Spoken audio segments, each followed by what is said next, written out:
Pessoal, eu e o João, nós estamos aqui alguns temas que eu vou colocando e vamos fazer isso acontecer de uma forma dinâmica. Hoje, eu não costumo aqui trazer muitas perguntas, mas, João, eu acho que é um tema que gera muita pergunta. Então, Sim, quem fica à tiver vontade. perguntas, vai mandando. Eu tenho aqui do lado a minha contra-regra na Carolina. Se você vê alguma pergunta que eu perdi, você me fala, tá bom? Combinado, Fica maravilha. à vontade em perguntar. Então, Jô, nós quando conversamos, falávamos sobre alimentos que favorecem ou não favorecem a produtividade, né? E parte ali até de algo que seja mais primitivo, que seja a concentração, não é? Existe isso, de alimentos Sim, que favorecem ou não favorecem a concentração? sim, existem. Os alimentos, a gente vai pegar a base dos alimentos saudáveis, né? Alimentos como castanhas, peixe, cereais, eles ajudam muito na concentração em si e, logicamente, na produtividade também. Então, castanha é o quê? Castanha de caju, isso? Amêndoa? Castanha Não. do Pará, principalmente, para a saúde cerebral é a principal, E para castanha mim do que estou Pará aqui e em nozes. Portugal, não tem castanha do Pará, tem? Tem. Deve ser uma fortuna. Chega como castanha do Brasil, né? Mas tem. Terceiro, acho que sim. Talvez mais cara, com certeza. Peixe não, peixe que tem à vontade, não é? Culinária É, mediterrânea. você tem azeite também, que aí tem à Sim. vontade, também é muito bom. As gorduras boas, né? E sim, isso favorece a concentração, isso já. Sim, favorece a concentração, tanto pela parte dos alimentos que a gente vai pensar, fontes de magnésio, fontes de triptofano, triptofano é um nutriente que vai produzir serotonina. Uhum. Serotonina é um neurotransmissor do bem-estar. Então, toda vez que a gente melhora a ingestão desses alimentos, a gente eleva a sensação de bem-estar e diretamente aumenta também a concentração. E existe algum alimento que não favorece, então, a concentração? Por exemplo, aqui nós falamos do peixe favorece. Se eu fosse diretamente no oposto, carne vermelha, é lógico tanto quanto isso, não? Não, o oposto assim não. A gente pode pensar que, claro, o excesso de qualquer alimento vai ser ruim, mas Uhum. a carne vermelha é um bom alimento, o que não dá para aumentar é usar o excesso dela, né? Sim, sim. E o que é E que não também como favorece? preparo. Então, vamos pensar no que não favorece. Alguns hábitos alimentares, realmente a gente pode pensar numa separação sem extremismo, Uhum. mas pensar numa separação realmente de alimentos que favorecem e alimentos que não favorecem. Quais alimentos, então, não favorecem? O principal deles é o açúcar. O açúcar, ele é inflamatório. Então, Sim. ele leva a uma inflamação e prejudica também a memória. Isso cientificamente. E todas as vezes que a gente pensa no açúcar, ele gera uma dependência. E todas as vezes que a gente tem alto consumo de açúcar, que é o que acontece na Sim. dependência, essa ação ela é pior, né? Então a gente perde, a gente fica mais agitado, a gente perde concentração, tudo isso pelo elevado consumo de açúcar. E é o açúcar de mesa, não é o açúcar que está numa fruta, que está em alimentos saudáveis como fruta, inhame, tubérculos. É um açúcar de mesa, um açúcar também que está dentro dos alimentos industrializados, como Sim. refrigerantes. Então, esses industrializados de uma forma geral, só para a gente fazer uma separação, né? E aqui em Portugal, as bebidas que são açucaradas, não é, artificialmente, já são minimamente assim. Por exemplo, o açúcar presente em suco de caixinha, em Coca-Cola, é bem menos do que a gente consumir no Brasil. E já muitos sucos que vêm em caixinha, por exemplo, que nem vem adoçado ou que vem com adoçante, 100% fruta, isso é muito bacana. Mas eu tomei uma Uhum. atitude em 2018, eu acho que foi 2018, que eu tirei Sim. o açúcar de bebidas, de qualquer bebida. Então eu bebo café sem açúcar, suco. Vez ou outra eu tomo um refrigerante, assim, aí eu priorizo por tomar o zero, por exemplo, não é? E é Sim. interessante isso porque eu notei nitidamente uma mudança, assim, não sei, no bem-estar no termo geral. Hoje, até quando eu Com faço o consumo de certeza. uma bebida adoçada, eu já me sinto mal, de imediato, assim, parece que Uhum. nunca bebi aquilo, não foi feito para aquilo. Muito interessante Sim. essa mudança de imediato, assim, sabe o que eu percebi? E é imediato mesmo, essa sensação de bem-estar, de quebrar um pouco dessa informação, né? Então, assim, o açúcar, ele tem essa questão que realmente a gente precisa ter um pouco mais de atenção mesmo. E aí é o cuidado com os radicalismos. O ideal é realmente a gente pensar no equilíbrio, deixar o doce para bem de vez em quando, para situações eventuais e pontuais. E eu gosto bem. muito de consumir massa, por exemplo, não é? E acaba que normalmente a massa produz açúcar no próprio organismo, não é? Alguma coisa do tipo, não é isso? Então, para eu não cortar eu tentei cortar pelo outro, que foi o acréscimo de açúcar, né? Sim, aí você cria prioridade, né? Você vai para algo que você realmente goste e tenha prazer em comer. Então, nós falamos sobre bebidas que favorecem a concentração, lembrando o pessoal que não anotou aí, castanha do Pará, peixe, cereal.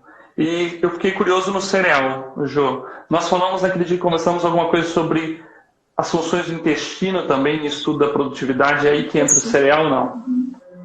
Entra também, com certeza. O cereal que eu falo aí, por exemplo, uma aveia, um arroz integral, são cereais. Quando a gente pensa na saúde do intestino, que você lembrou bem, a gente está falando...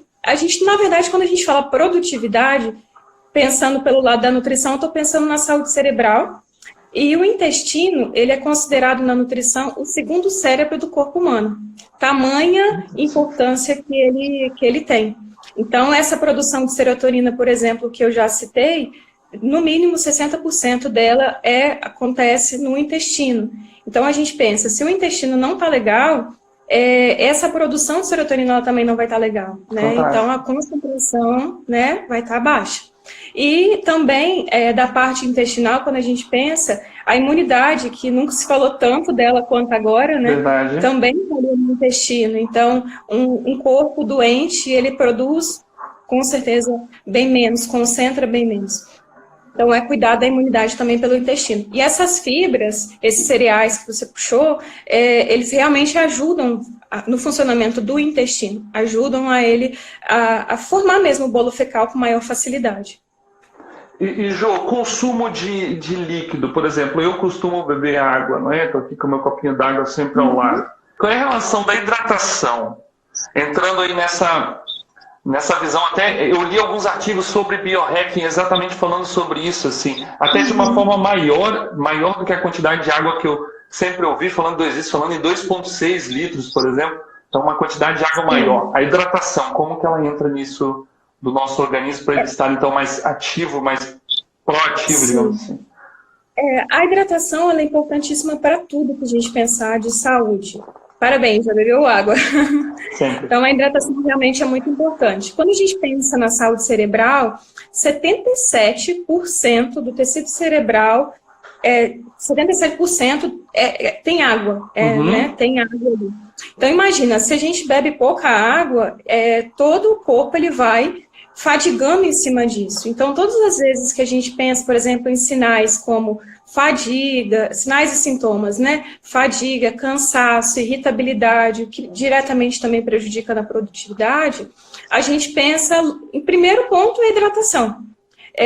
E por incrível que pareça, por mais clichê que seja, é o ponto mais negligenciado muitas vezes, né? Então, quando a gente vai pensar nas funções e dos benefícios que a água promove, não tem justificativa para não tomar água, né?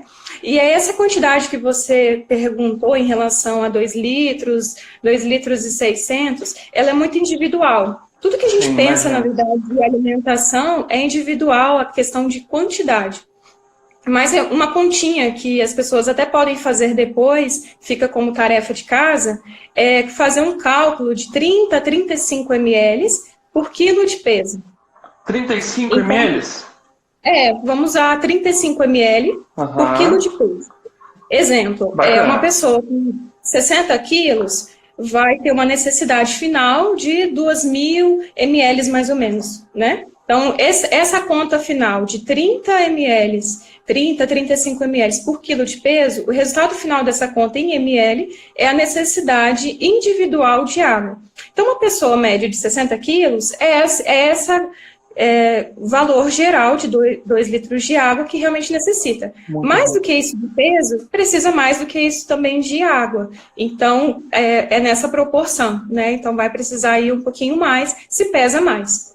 Bacana. E o inverso é verdadeiro, não é? Uma pessoa que consome pouca água, que se hidrata mal, ela acaba realmente perdendo alguma produtividade, né? Estamos fugindo um pouco as palavras, né? Perdendo um pouco desse impulso de produtividade, não é? Desse ânimo. Com certeza, perde produtividade, é uma pessoa mais fadigada, mais cansada, que muitas vezes vai ter enxaqueca, dores de cabeça, por conta de, às vezes, uma questão muito básica, que é beber mais água. Nós listamos aqui alguns produtos, né, que eu te pedi para fazer um bate-bola. Para você me dizer um pouco sobre cada produto. Alimentos que sempre se ouviu falar relacionado ou não à produtividade, não é? Então, em primeiro lugar, com certeza, se alguém vai falar que vai precisar produzir mais, nossa, hoje eu preciso trabalhar mais, hoje eu preciso estar mais focado. Vai falar em café. Não, é uma verdade, porém, com sempre um depende. Na nutrição, outra coisa que a gente sempre vai escutar é um depende. Eu também sou apaixonada por café, e a gente vê que ele realmente melhora a concentração. A cafeína, ela tem esse efeito de dar mais disposição, de dar um pouco mais de concentração, só que existe um limite para isso. O que acontece é que, às vezes, nossa, esse é um dia que eu preciso produzir muito, e aí vai com uma garrafa de café do lado, e aí excede, e aí já passa a ter mais irritabilidade, começa a ficar um pouco mais acelerado e perde a concentração. Passa do ponto, exatamente. Perfeito. Então, assim, a gente tem um certo limite, e aí é respeitar esse limite, e esse limite, ele é individual. A gente tem, cada indivíduo, ele tem uma necessidade, e não vou dizer nem tanto necessidade, mas ele tem uma tolerância à cafeína. Eu posso tolerar uma quantidade que você talvez não tolere e vice-versa.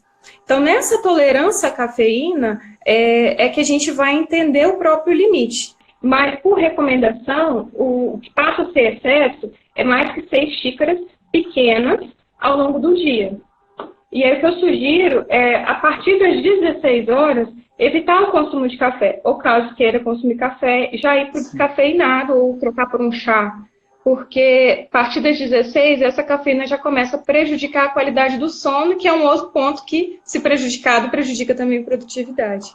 É verdade. Essa troca pelo chá é muito boa, não é? Claro que depende do tipo de chá, porque tem vários chás diferentes, não é?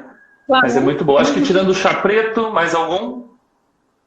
Que vai prejudicar, que nessa parte da noite já não seria tão bom. Chá preto já não é muito bom à noite, não é? Todos chás que contém cafeína, chá preto, chá verde, chá mate, todos esses que contêm cafeína já vão prejudicar um pouco mais. Eu considero também junto, que vai prejudicar no sono, os chás diuréticos, chá de hibisco, chá de cavalinho, que são chás que às vezes a pessoa vai acordar durante a noite para poder urinar e aí já interrompe o sono.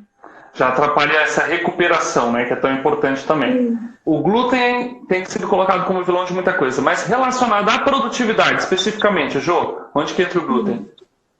Então, o glúten é muito citado porque existe um número considerável de pessoas que têm intolerância ao glúten. Então, se a pessoa tem intolerância ao glúten, não necessariamente, pode ser também alergia, se ela não se dá bem, vamos colocar assim, com o glúten, com a digestão do glúten, ele afeta todo o organismo e cai sim a produtividade. Existem muitos sinais e sintomas também dessa intolerância e a gente precisa investigar individualmente, mas de uma forma geral, ele interrompe, ele atrapalha um pouco dessa produtividade. Muitas vezes até vai ser, por exemplo, um sinal, sintoma vai ser a questão da dor de cabeça, por exemplo. Sim. E prejudica logo a produtividade. Mas é uma questão individual. Só que acontece, como é um número grande, muitas vezes, quando a pessoa chega, por exemplo, com muita queixa, uma conduta comum entre os nutricionistas, você citou alguns colegas, a gente fazer primeiro uma retirada, e aí a pessoa fica 30 dias, por exemplo, a gente vê se existe uma melhora, e depois reintroduz e vê se volta com as queixas. Faz uma tentativa, porque muitas vezes um exame, por exemplo, um exame de sangue, às vezes não acusa, mas ele realmente não aceita tão bem aquele alimento. Isso serve para o glúten, como serve também, por exemplo, para um leite, para outros alimentos que, às vezes, a digestão daquele alimento não é tão boa. Todos os alimentos que são alergênicos, um pouco mais. E aí, isso é sempre muito individual. Mas, sim, atrapalha. É importante deixar claro que a Joseline não está fazendo dieta para ninguém aqui, tá, pessoal? Nós estamos abrindo, levantando alguns pontos, algumas visões de coisas que podem fazer esse incremento de produtividade, não é? Na busca de ter uma dieta realmente voltada para si, para dar um salto maior em produtividade, aí você vai procurar a Joseline após a live, tá bom, mano?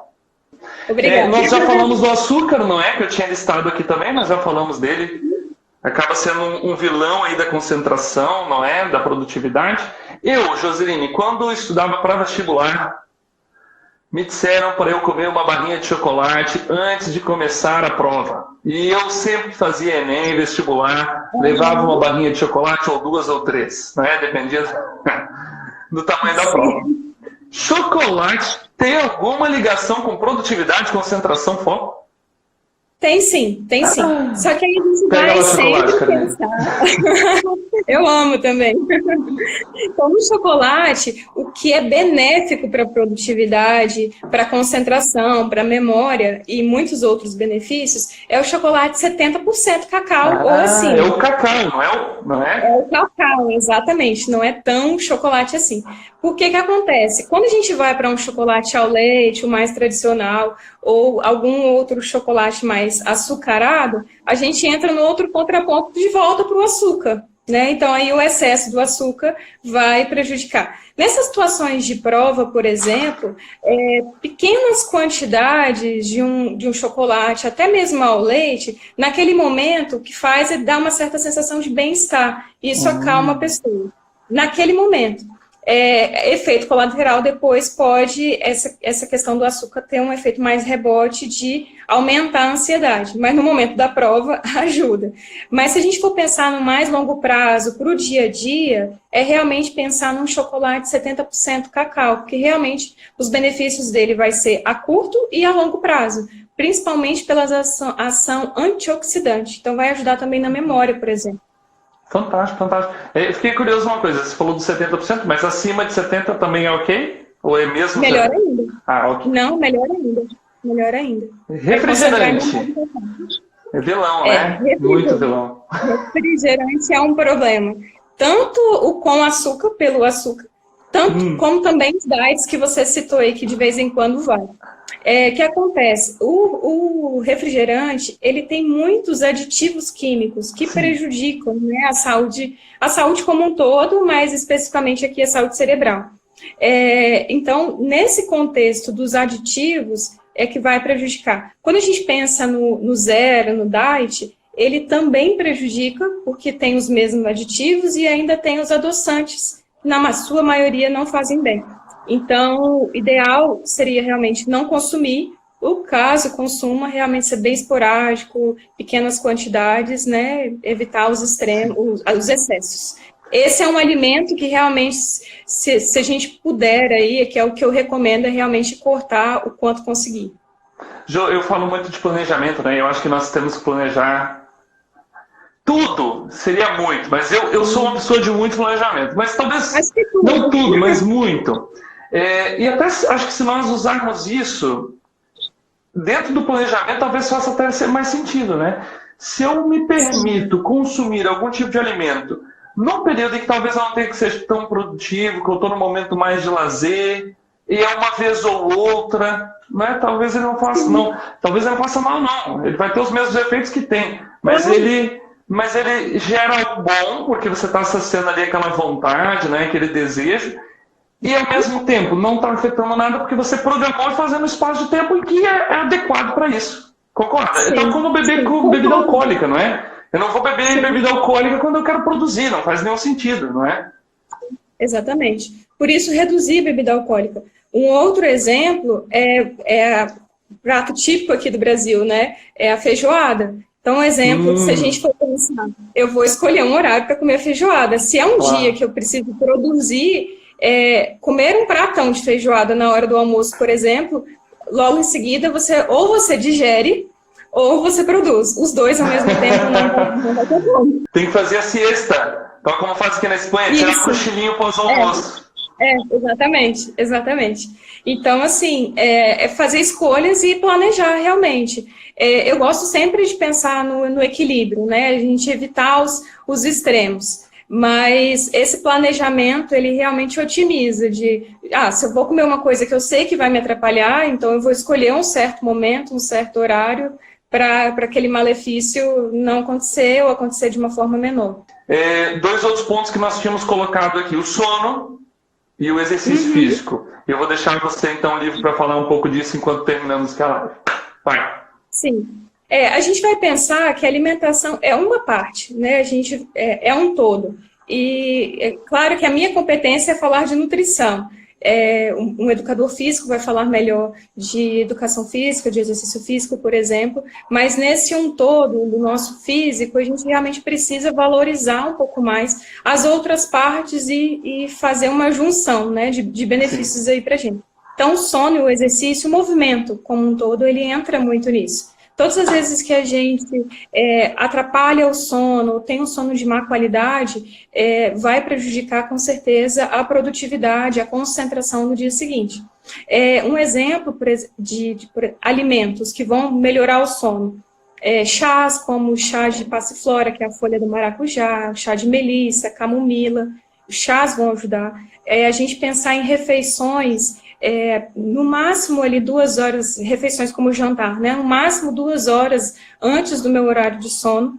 Então, eu planejar, né? Essa palavra planejamento que você usou, a gente pode pensar muito bem aqui, planejar um pouco mais as refeições do final do dia também, e evitar alimentos mais pesados no horário da noite. Toda vez que eu demando um pouco mais do meu sistema digestivo, eu vou tirar o foco para ele, né? Então, alimentos, esse alimento da feijoada, por exemplo, à noite, com certeza prejudicial na questão do sono. Claro. Alimentos mais gordurosos, carne vermelha, vai pesar um pouco mais também. Então, evitar, se for consumir em menor quantidade e organizar um pouquinho mais essa refeição da noite. Fantástico, Jô. Em resumo, nós falamos aqui sobre alguns alimentos que favorecem a concentração, não é? Elencamos aqui também alguns outros vilões da produtividade. Falamos sobre hidratação, quanto ela é importante, não é? Ter ali, como no campo, não é? Quem faz o plantio, tem que ter a terra sempre regada, não é? Bem regada para aquilo dar frutos, não é? Eu me vejo assim, sabe? Tem dias que eu me sinto assim, aquela terra seca que não vai produzir nada. Eu tenho que regar, tornar minha terra viva, assim, para produzir, para dar frutos. E a Jo cortou o refrigerante de todo mundo, hein? Presta atenção. Jo, eu quero te agradecer demais, assim. Eu acredito muito nisso, que é 1%, sabe? Uma pequena melhoria. E diante de várias técnicas, nós falamos aqui sobre procrastinação, uma live maravilhosa em que a Rafaela Freire esteve conosco, falamos junto com outra psicóloga, falamos com o coach, tivemos tantas lives que trouxeram insights maravilhosos sobre produtividade. Hoje nós falamos do motor de tudo aquilo, não é? Todas aquelas técnicas. Hoje nós falamos do motor, que é o nosso corpo, não é? Cuidar desse motor que gera ou não gera produtividade. Fantástico, Jô. Muito obrigado pela sua presença. Muito obrigado pela partilha. Obrigada também. Obrigada, foi um prazer. A gente realmente enxergar esse corpo físico como um motor que precisa de combustível. E o combustível não tem para onde correr, é a alimentação. Então, quanto mais qualidade nesse combustível, melhor funciona esse motor, funciona essa máquina, o nosso corpo. O valor de uma ideia está em seu uso. Então, não há nenhuma dica de produtividade que faz milagre na sua vida, que vai te fazer executar mais e que vai te fazer alcançar suas metas se você não validar, se você não utilizar, colocar no seu dia a dia, testar, verificar se funciona ou não. Tá bom? Então, se você quer ter uma vida mais produtiva e alcançar suas metas, utilize essas técnicas, valida elas, verifica se funciona para você e depois comenta comigo.